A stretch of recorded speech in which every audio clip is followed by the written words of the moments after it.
I am obsessed. I never thought in my life I would say how much I love a skunk, but I'm obsessed with this skunk. So there are some animals out there that just have bad reputations, like snakes for being scary or bears for digging through trash and destroying campsites. For today's Sunrise Safari, we're talking about a majorly stereotyped stinker, the skunk. Campbell the skunk is joining us now with Kelsey and Katie from the Denver Zoo Conservation Alliance to tell us about the things that make Campbell unique besides his smell. Thank you guys so much for coming in. Thanks for having us today. Well, Campbell is a cutie. Talk about some fun facts about skunks that people don't know. Yeah, so skunks are really, really cool. They are super helpful to the ecosystem. They're found all throughout the US and Canada, and they're really helpful to our environment because they love to eat bugs. So they're opportunistic omnivores, which means they'll eat literally anything they can find. How does that help us as humans? That's really helpful to us as humans because we tend to collect a lot of pest species like small rodents and bugs because we have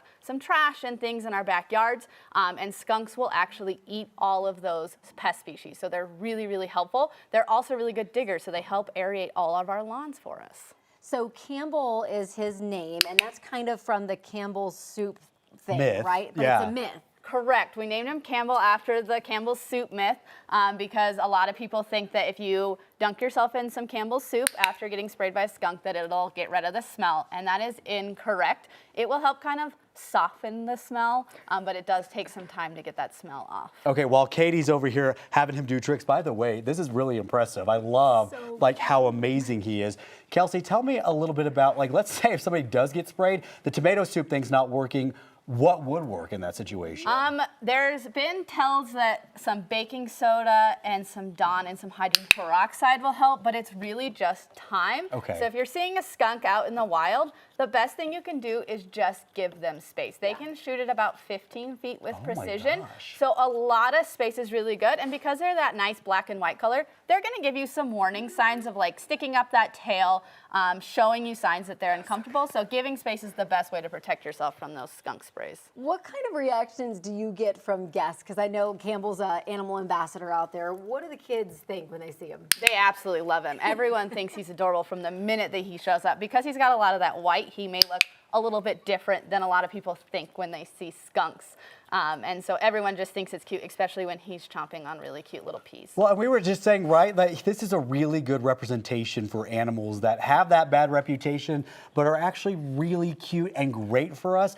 Why is it so important for, you know, all of us to have empathy for honestly all animals despite those reputations? It's super important because every animal has a role in the ecosystem, even if they have that bad reputation. They're important to keeping our ecosystem healthy so that we can all survive and thrive. Without animals like Campbell here, we'd have a lot more bugs, a lot more rodents in our urban areas. Can we pet Campbell?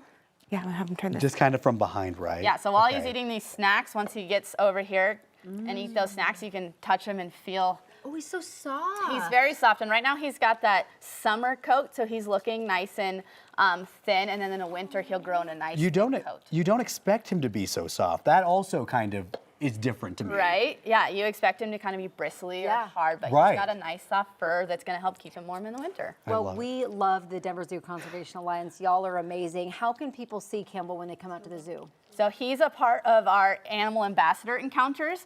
So you have a chance to see him during our 2 o'clock demonstrations during the weekdays. And then we have 3 demonstrations on the weekend that you can also see him in our Gates Amphitheater. So fun. I love it. Thank y'all so much for coming in. You have brought some real fun friends this week, and we're not done, by the way. We got more friends coming tomorrow for another Sunrise Safari. Stick around for that because... What? You are so lucky Campbell worked out because the backup is like a 5-foot bull snake that they have over there. And everybody at home knows my fear of snakes. Campbell, Break it out. Campbell, Break thank it you out. for coming out. This is a lot cuter. This is a lot more fun for me. Thank y'all. We appreciate it.